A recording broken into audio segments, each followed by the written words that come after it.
Very good evening दोस्तों, नमस्ते, अभिवादन और हमेशा की तरह आज हमारे साथ फिर मौजूद हैं डॉक्टर संचिता भट्टाचार्य। और आज हम बात करने जा रहे हैं एक निहायत ही कंट्रोवर्शियल, कह सकते हैं कंट्रोवर्शियल मुद्दे पर।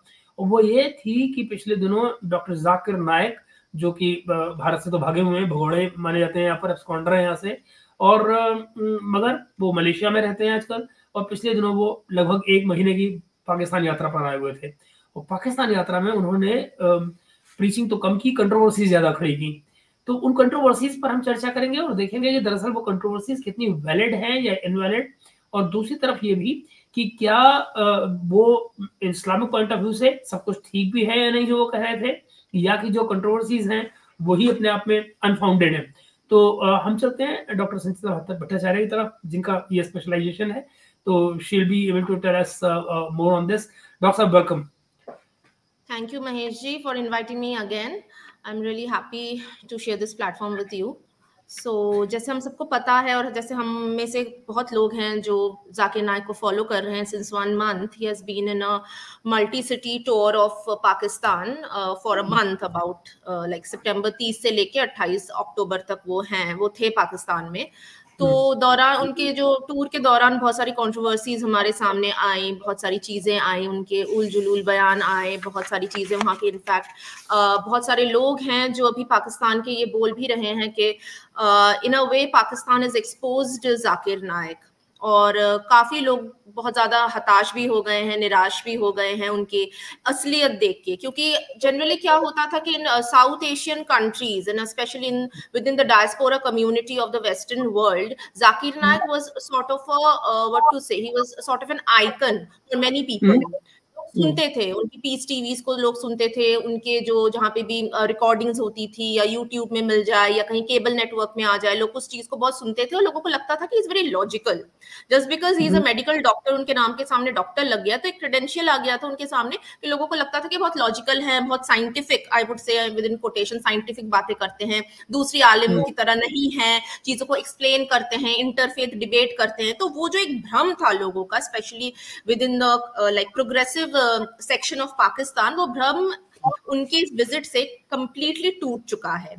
अब 3-4 के अब एक्चुअली सब्जेक्ट्स आ गए हैं उनके इन बयान से या जो भी उन्होंने कहा, जो अब हम आपके साथ डिस्कस करेंगे।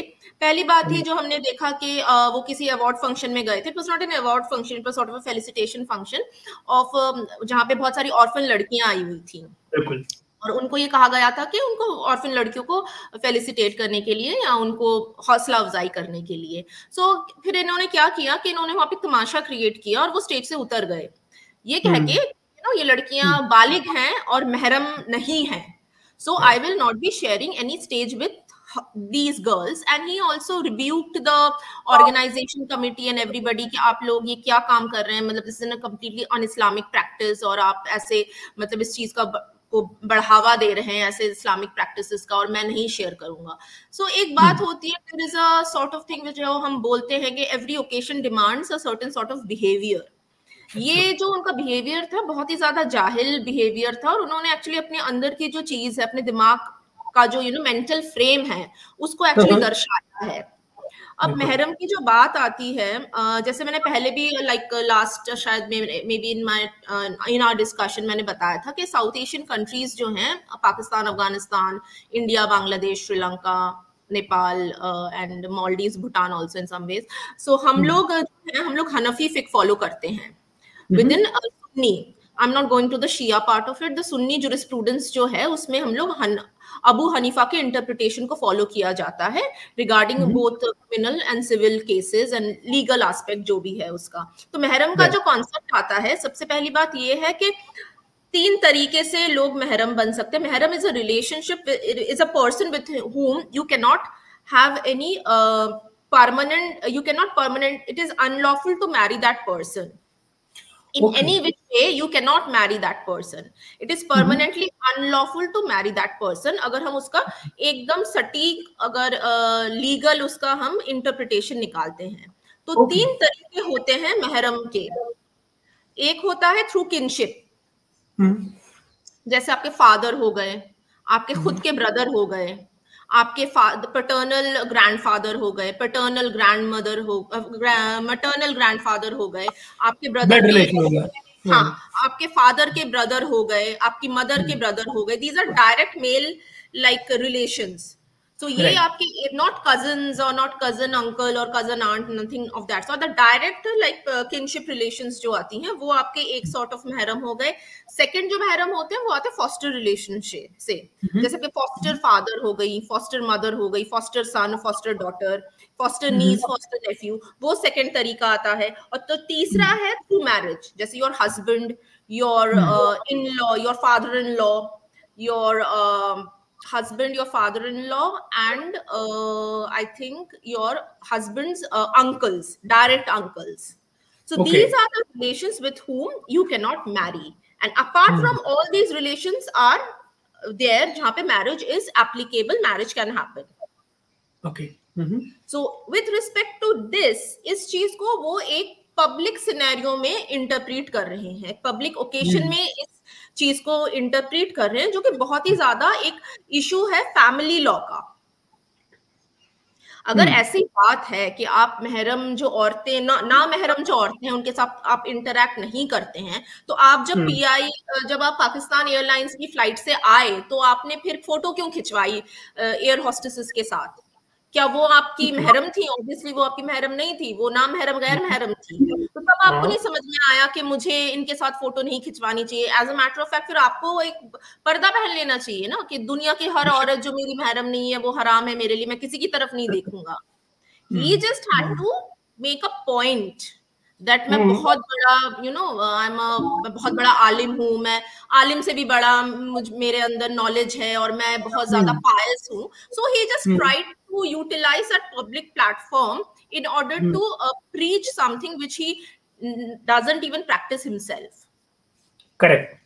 और इसका क्या हुआ, एक बूमरैंग इफेक्ट आ गया उसके खुद की इमेज पे, कि एक्चुअल में देखा जाए तो पाकिस्तान में भी थू हो रही है जाकिर नाइक पे और उनके कंडक्ट पे, the way he conducted himself for a stretch of 1 month। और जो सारी जगह वो घूमे, कराची गए, लाहौर गए, इस्लामाबाद गए, और हर जगह उन्होंने अजीबोगरीब बातें कही, तो लोग अब खुद परेशान हो गए उनसे। ओके, पर इस पर एक बड़ा जबरदस्त रिएक्शन भी आया पाकिस्तान के यूट्यूबर्स का, डॉक्टर साहब, वो कैसा रहा? हाँ, ये बहुत बड़ा आया। हाँ, जो पाकिस्तान के जैसे यूट्यूबर्स, जैसे हम देखते हैं पाकिस्तान ऑब्जर्वर है, वो बहुत बड़ा एक काफी एक फॉलोअर्स है उसकी, कियास शेख नाम है उसका। उसने बहुत ज्यादा क्रिटिसाइज किया है, उसने बहुत ज्यादा तनकीद कसी है जाकिर नाइक पे। फिर सैयद मुजम्मिल है, उन्होंने भी काफी नेगेटिव कमेंट्स किए हैं। मुबशिर लुकमान तो went to the extent of saying that हम हैरान है कि इतने साल तक इंडिया ने कैसे बर्दाश्त कर लिया जाकिर नाइक को, हम 1 महीने बर्दाश्त नहीं कर पा रहे हैं। लुकमान साहब ने इस हद तक बोला अपने YouTube चैनल पे कि हमें लगता था कि पोस्ट 2014 मोदी के आने से ये जाकिर नाइक विक्टिमाइज्ड हो गए हैं, एक पोलराइजेशन बीजेपी क्रिएट करने की कोशिश कर रही है इंडिया पे, जिसकी वजह से एक विक्टिमाइजेशन हुआ है जाकिर नाइक का। लेकिन जब ये पाकिस्तान आए और इन्होंने अपना मुंह खोला, अपनी बात सामने रखी, तो अब हमें पता चल रहा है कि इंडिया ने किस हद तक इस इंसान को टॉलरेट किया है। ये बात अभी पाकिस्तान, आप अब कभी भी चले जाइए, अभी आप YouTube चैनल में चले जाइए, लुकमान साहब का देख लीजिए, सैयद मुजम्मिल का देख लीजिए। Syed Muzammil had a sort of I think 45 minutes का उनका बहुत ही एक प्रिसाइज टू द पॉइंट एक एनालिसिस था। सारी बातें उन्होंने एक से बढ़ के सारी बातें उन्होंने पॉइंट आउट करी, सारी कॉन्ट्रोवर्सीज पॉइंट आउट करी, और वो भी कह रहे कि हम हैरान हैं कि हमें अब लगने लगा है कि एक तरफ से शायद अच्छा हुआ कि इंडियन गवर्नमेंट ने भैया इन पे चार्जेस लगाए, चार्जेस लगाने जरूरी थे, और हमें सच में अब उनकी जो रियल इंटेंशन है with in the guys of interfaith debate हमें खुद को समझ में आ रही है। जैसे उनकी महरम वाली बात तो थी, और बहुत ही डेरोगेटरी बातें उन्होंने कही औरतों के खिलाफ। उन्होंने कहा जो अनमैरिड औरतें हैं वो बाजारू औरत है। तो ये तो एक बहुत ही मतलब इनह्यूमन, इनडिसेंट तो है ही है, very inhuman kind of a statement he gave in a public place. और सबसे बड़ी बात ये है कि अगर आप इस्लाम की तरफ देखें, एक अनमैरिड वुमन जो है, a woman can remain unmarried बशर्त है कि शी शुड नॉट कमिट जिना। ओके। इस्लाम इस बात को मतलब जायज मानती है, बात की इजाजत है इस्लाम में कि अगर कोई औरत चाहे तो वो बिना शादी किए भी रह सकती है, लेकिन उसको कोई she can not be involve in any adulterous activity. She should be pious, she should be, not doing any adulterous activity, and it is the sort of a legal obligation of her father, her own brother or other any male guardian to protect her. ये आपके जो मजहब ने ये चीज मतलब what to say, it has sanctified, Islam has sanctified the position of an unmarried woman within the society. और ये जो बहुत बड़े ठेकेदार बन रहे हैं इस्लाम के, इन जिनकी रोजी रोटी हर दिन सुबह शाम इस्लाम के इर्द गिर्द घूमती है, इन्होंने उस बात को नजरअंदाज करके एक मतलब जो अनमैरिड वुमेन है उनको इतने ही मतलब डेरोगेटरी तरीके से मतलब उस चीज को एक्सप्लेन करने की कोशिश की.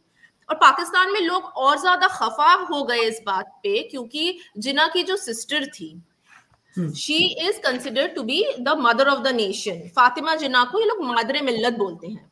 जी बिल्कुल.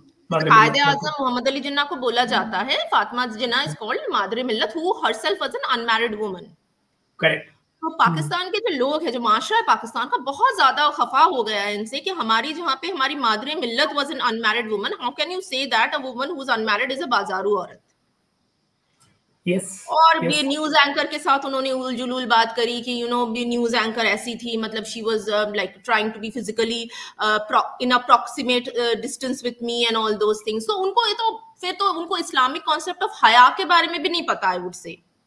जो हया है वो सिर्फ औरत के लिए नहीं है, महदूद औरत के लिए नहीं है. एक मर्द को भी हया मतलब you have to be decent, you have to be dignified. जो औरत अगर आप इतना महरम नामहरम कर रहे हैं तो you should not even look towards that woman. Correct. मैं अपना इस बात एक छोटा सा अपने पर्सनल एक्सपीरियंस आपके साथ शेयर करना चाहूंगी, सब व्यूअर्स के साथ शेयर करना चाहूंगी. अराउंड 2009 कुछ अरसे के लिए मैं देवबंद गई थी अपने फील्ड वर्क के लिए, and I stayed there. Darul Uloom Deoband में मैं रुकी थी. काफी लोगों का मैंने इंटरव्यू लिया, वहाँ के जो भी आलिम थे या उनके जो प्रिंसिपल्स थे, सीनियर स्टूडेंट्स थे. और एक बात मुझे बहुत अजीब लगती थी कि जब मैं उनसे सवाल पूछती थी so they would reply but they will not look at me. Okay. हाँ, मतलब वो या इस तरफ देखेंगे या इस तरफ देखेंगे या सर झुका के बात करेंगे. मुझे बहुत ज्यादा इरिटेशन होती थी बिकॉज वो आई कांटेक्ट नहीं होता.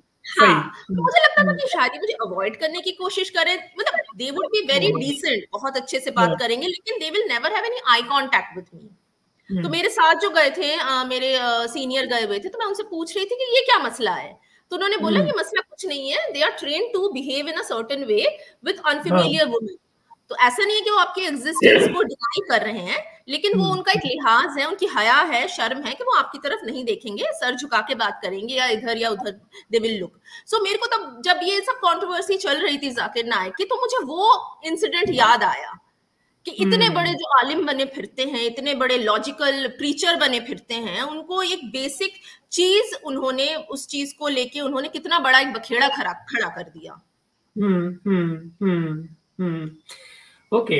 संस्था जी, फिर ये हम देखें इनके ऊपर जो चार्जेस हैं, दरअसल जो इंडिया में भी जो चार्जेस लगाए गए हैं, कि बैकग्राउंड इंडिया में क्या रही है, कि मतलब व्हाट वाज इट जिसने इंडिया में इनके ऊपर चार्जेस इंपोज किए गए, बैकग्राउंड क्या था यहाँ पर? हाँ, एक्चुअली देखा जाए तो ये लाइमलाइट में आए थे 1990s में, अर्ली पीरियड ऑफ 1990s में, जब इन्होंने अपना रिसर्च ऑर्गेनाइजेशन IRF जो इस्लामिक रिसर्च ऑर्गेनाइजेशन खोला था. फिर पीस टीवी के जरिए he became a mass figure.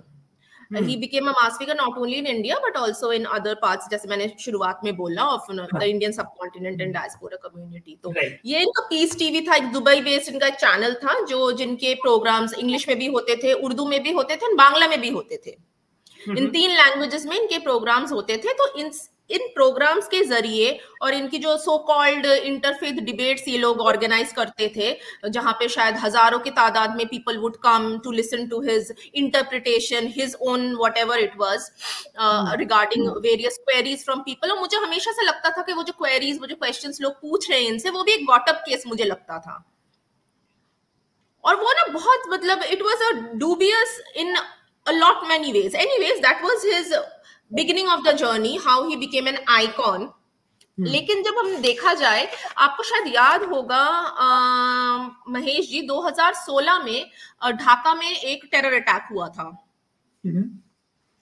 Dhaka में टेरर अटैक हुआ था। होली आर्टिसन जो इनका कैफे था, बेकरी एंड कैफे, वहां पे बहुत कम उम्र के लड़के थे जिन्होंने अटैक किया था। दे वर इंस्पायर्ड बाय आईसिस, ये उनका कहना था। लेकिन सबसे ताज्जुब की बात है, one of the attackers, his name was Rohan Imtiaz, उसने फिर बोला कि he got inspired by the speeches of Zakir Naik. अब अगर देखा जाए तो मैं स्पेसिफिक कौन सा स्पीच है ये भी बता सकती हूँ। 2006 के दौरान in Malaysia, Zakir Naik in one of his public speeches gave a statement that he is in support of Osama bin Laden. Oh, okay. He said that America is the biggest terrorist, and if Osama bin Laden is doing something which is anti-American, then I'm with him. And matlab, he was inciting the youth, he was inciting a certain section of the society by saying कि जो लोग Osama bin Laden को follow कर रहे हैं, मैं उनके साथ हूँ। So उस terrorist ने, रोहन इम्तियाज ने categorically ये कहा कि he was inspired by that particular speech of Zakir Naik. Okay. So after that, Zakir Naik was banned from entering Bangladesh. और Okay. उसी दौरान फिर इंडियन गवर्नमेंट ने स्टेप लिए। हमारे यहाँ उसके अगेंस्ट जो चार्जेस लगाए गए थे वो थे मनी लॉन्ड्रिंग के थे, और टेरर फाइनेंसिंग के थे, और inciting hate speech in order to create discord and division within the social fabric of the country. हाँ, ये हमारे चार्जेस थे। और दूसरा जो बड़ा सेकंड हमारे सब कॉन्टिनेंट में again another incident which happened was the Easter Sunday terror attack in Sri Lanka, जो 2019 में हुआ, जिसके भी लिंकेजेस, आइडियोलॉजिकल लिंकेजेस हमें जाकिर नाइक तक पहुंचाते हैं। तो हमारे दो neighbouring countries, immediate neighbours Bangladesh और श्रीलंका में दो मेजर टेरर इंसिडेंट्स होते हैं पोस्ट 2010, जिनमें ideological linkages are pointing towards Zakir Naik. So it forces Indian government to take the measures which the government took. और सबसे बड़ी बात ये है, जब ये 2016 में साइलम लेके गए मलेशिया में, वहां पे भी इनकी हरकत नहीं रुकी। मलेशिया में भी लाइक 2019 में इन्होंने एक स्टेटमेंट दिया अगेंस्ट द मलेशियन हिंदूज। उन्होंने कहा कि मलेशियन हिंदूज जो हैं, they are pro Modi and they are against the Malaysian government. Okay. तो इसका नतीजा भी ये निकला है कि अब वो मलेशिया में भी कुछ नहीं बोल सकते। ओके। जिस कंट्री ने उनको शरण दी, जिस कंट्री में वो भी असाइलम लेके बैठे, उसकी गवर्नमेंट ने भी has now banned Zakir Naik from giving any public speech. All right. Okay. So this is the thing. और अगर आप बोले तो मैं ये कहना चाहूंगी, जैसे आप कहेंगे कि NIA का ये कहना है, नेशनल इन्वेस्टिगेटिव एजेंसी जो है इंडिया की, उसका ये कहना है कि जाकिर नाइक ने नॉट ओनली एंटी हिंदू या एंटी क्रिश्चियन स्टेटमेंट्स दिए हैं, उन्होंने anti Shia, anti Sufi and anti Barelvi statements भी दिए हैं अपनी पब्लिक प्रीचिंग में। तो इनका जो तरीका है काम करने का, वो बहुत इनडायरेक्ट है। अगर आप देखें तो डायरेक्ट टेरर लिंकेजेस अगर आप निकालने की कोशिश करें, जैसे इन्होंने अपने घर में असले रखे हैं कि नहीं, बारूद रखा है कि नहीं, ये सब आपको नहीं मिलेगा।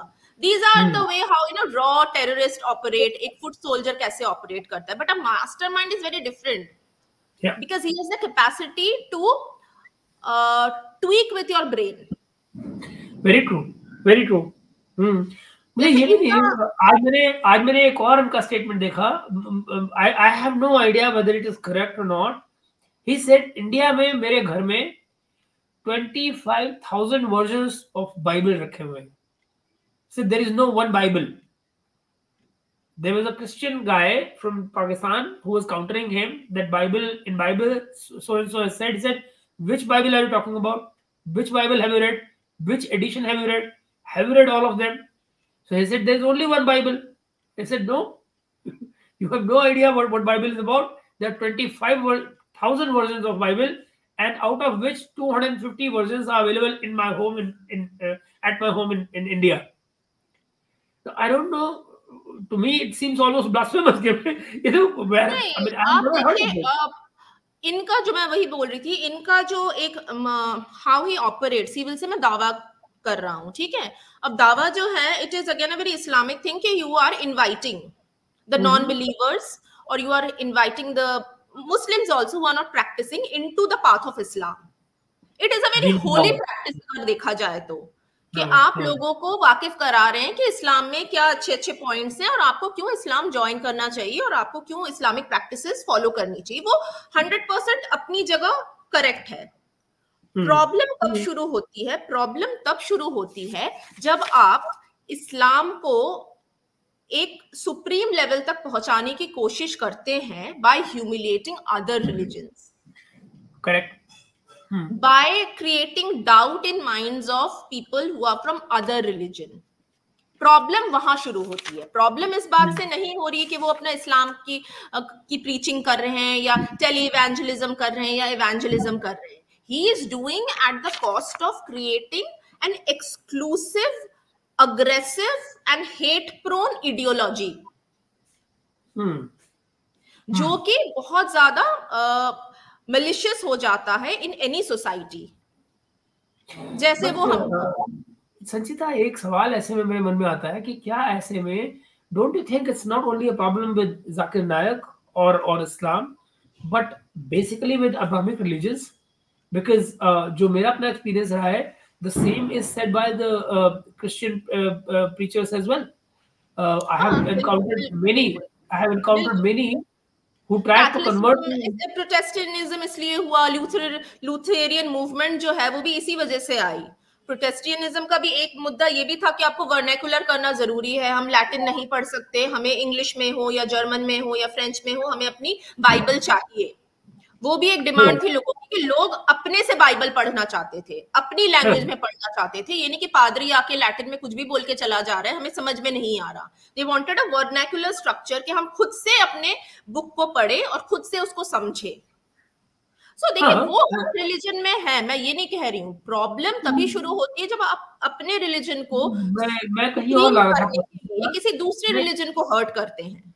Precisely, Sanchita, मैं इसको वही ला रहा था कि my experience has been that when somebody, some people rather, a group of people, an organization in Germany, they tried to convert me to Christianity. I mean, to Christianity, and then they, in order to do that, the argument that they came and they kind of put me on was, आपके Hinduism में तो पता ही नहीं लगता है कि किसकी पूजा करें किसकी नहीं करें, इतने सारे देवी देवता होते हैं, कम से कम ये कंफ्यूजन तो नहीं आदमी को होना चाहिए। So one should know there is only one God, and इस तरह की नॉनसेंस उन्होंने पढ़ाने की कोशिश की। वो अलग बात है, I didn't fall in that trap, but what I mean to say is that दूसरे रिलीजन को डेनिग्रेट करना और उसकी कॉस्ट पर अपने रिलीजन को अपग्रेड करना is something which is probably unique to this, the Abrahamic religions as such. नहीं, India में भी है, मैं बताऊंगी, शायद बहुत लोग खफा हो जाएंगे मेरे ये कहने से। जिस जो वैष्णव होते हैं, वैष्णवाइट्स जो होते हैं, उनको लगता है कि कृष्ण से बड़ा कोई भगवान नहीं। जो शैवाइट्स होते हैं, उनको लगता है कि शिव से बड़ा कोई भगवान नहीं है। लेकिन हमारे यहाँ बात जो है ना, वो सीमित वहीं पे रह जाती है, कोई एक दूसरे का कत्ल नहीं करता है। मुझे उसमें थोड़ा सा डिफरेंस पता क्या लगता है, मुझे ये जरूर लगता है कि ये फॉर्म्स की बात हम लोग करते हैं। एक्चुअली सड़क पे तो सड़क वाली बात मैं नहीं करना चाहूंगा, सड़क छाप बात जो लोग कर जाते हैं इस तरह के रिलीजन्स में, बट मुझे लगता है कि हमारे यहाँ एक फंडामेंटल जो डिफरेंस है वो ये है कि there is one supernatural god जो जिसको आप मान कर सकते हैं। हाँ, there is one god and these are representations, these are presentations. आप इसको फॉलो कर रहे हैं, उसको फॉलो करते हैं, फर्क ही नहीं पड़ता कोई। नहीं, ये आप, मैं इस चीज को मानती हूँ, आप जो कह रहे हैं जिस चीज को, exactly I am a believer in that faith. मैं भी, लेकिन ऐसे बहुत ऐसे लोग हैं हिंदू समाज में, मुझे लगता है उसी के चलते हम लोग अभी भी थोड़े बहुत सेक्युलर बचे हैं। हम दूसरों की बात अभी भी थोड़ी बहुत टॉलरेंस के साथ सुन लेते हैं। लेकिन हमारे समाज में ऐसे भी लोग हैं जो साईं बाबा के फॉलोअर्स हैं, तो एकदम घोर साईं बाबा के फॉलोअर्स है। साईं बाबा के आगे पीछे उनको कुछ नहीं नजर आता। कोई किसी बाबा जी को मानने लगता है तो उनको लगता है वो बाबा जी की, मतलब बोलना मैं नहीं चाह रही हूँ, ड्रेन का पानी भी पिला दे तो लोग श्रद्धा के साथ पी लेंगे। सो वो अपनी श्रद्धा अपनी जगह। मेरा ये कहना है apart from all these diversities, apart from all these, you know, followings of particular sect, whatever, the difference is यहाँ पे अब तक कोई as such violence आपको नजर नहीं आएगा। एक अखाड़े के लोग जाके दूसरे अखाड़े के लोगों को मारपीट करें या नागा साधु जाके वैष्णवाइट्स को मारपीट करें, ऐसा नहीं हो रहा है as of now.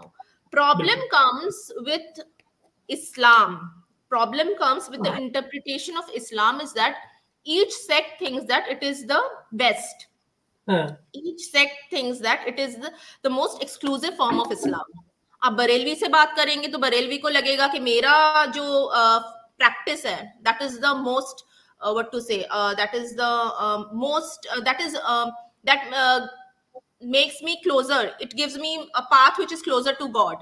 देवबंदी बोलेंगे अरे ये तो शिर्क कर रहे हैं, हम जिस तरीके से इबादत करते हैं वो हमें गॉड के नजदीक, अल्लाह के नजदीक पहुंचा रहा है। अब वहां भी आके बोलेंगे तुम दोनों गलत बोल रहे हो क्योंकि तुम दोनों कन्वर्टेड हो, मैं सही इस्लाम अरब से लेके आया हूँ, सऊदी अरब से लेके आया हूँ, तो मैं जो बोलूंगा तुम्हें वही फॉलो करना पड़ेगा। इन द प्रोसेस क्या हो रहा है पाकिस्तान में, जो हम देख रहे हैं एक दूसरे को ये लोग कत्ल कर रहे हैं, जो मैंने लास्ट टाइम ब्लास्फेमी के वक्त आपको बोली थी, वाजिबुल कत्ल जो है वो इसी मुद्दे पे हो रहा है। और जो जाकिर नाइक जैसे लोग हैं, सो कॉल्ड, जो अपने आप को बहुत बड़ा एक पढ़ा लिखा इंसान समझता है, जो हर चीज लॉजिक और साइंटिफिकली प्रूव करता है, ये लोग क्या करते हैं, they are more dangerous because they play with the psyche of a common person in the garb of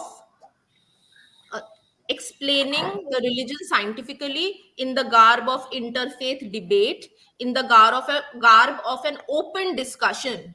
They actually play with the psyche. If you can play with the mind of the person, it is the most dangerous thing one can do. आपको 10 लोगों की कत्ल करने की जरूरत नहीं है। अगर आप एक डेडिकेटेड फुट सोल्जर अपना बना लेते हो तो आपको 10 लोगों को मारने की जरूरत नहीं है। और ये तो 2 एग्जांपल्स हमने अभी आपके साथ डिस्कस किए, हॉली आर्टिसन और ईस्टर बॉम्बिंग के, ये बहुत मेजर इवेंट्स थे साउथ एशिया की पॉलिटिक्स अगर आप देखा जाए तो। और जो ये होली आर्टिसन में हुआ, ये बच्चे थे, ये 20, 21, 22 साल के बच्चे थे, and they were not from any मदरसा और they were not from any mosque और they were not from any socially और इकोनॉमिकली डिप्राइव्ड फैमिलीज। जिसे हमेशा कहा जाता है कि टेररिस्ट क्यों पैदा होते हैं, गरीबी में टेररिस्ट पैदा होते हैं, जहां पे वसाइल की कमी होती है, रिसोर्स की कमी होती है, वहां टेररिस्ट पैदा होते हैं। So this incident completely डिफाइड all the existing notions. ये बच्चे अपर मिडिल क्लास फैमिली से थे, इनके माँ बाप वेल एस्टैब्लिश्ड थे, दे वर फ्रॉम इंटरनेशनल स्कूल्स, ये ए लेवल्स ओ लेवल्स के अपने एग्जाम्स दे रहे थे। तो जब ऐसे पढ़े लिखे वेस्टर्न एजुकेटेड बच्चे जो हैं वो जब हाथ में बंदूक उठा लेते हैं in the name of protecting their religion, तो आप समझ सकते हैं कि कितनी हेट्रेड टुवर्ड्स अदर रिलीजन एक सोसाइटी के अंदर डीप रूटेड हो जाती है। आपने मुझे किसी बड़े पत्रकार की याद दिला दी, बहुत बड़े पत्रकार की, भारत के, हिंदी के, जिन्होंने हमारे घर में बैठकर मैडम मुझे कहा था यही बात, एग्जैक्टली आपके वर्ड्स को ना वर्बैटिम मुझे कहा था कि आप समझते नहीं उमेश जी, जो पाकिस्तान में टेररिज्म है वो टेररिज्म नहीं है, ये टेररिज्म पूरे सब कॉन्टिनेंट में है और वो गरीबी से आता है। तो I was just thinking about him कि गरीबी से फुट सोल्जर्स बन सकते हैं, मैं ये बोलती हूँ। पर मेरा जितना मानना है, मैं ये कह सकती हूँ कि कोई सेट फॉर्मूला नहीं है। मोहम्मद अता जो पायलट था, जिसने जाके 9/11 का इंसिडेंट किया, जिसने जाके क्रैश कर दिया, he was also an engineer. तो आप कैसे इन्वॉल्व्ड होंगे, क्यों इन्वॉल्व्ड होंगे, it is multi dimensional. And as because it is multidimensional, so these so-called scientific preachers get into the process of recruitment, or they get into the process of brainwashing. Direct अगर आप देखें तो जाकिर नाइक का कोई direct किसी terror organisation के साथ कोई लिंकेज नहीं है।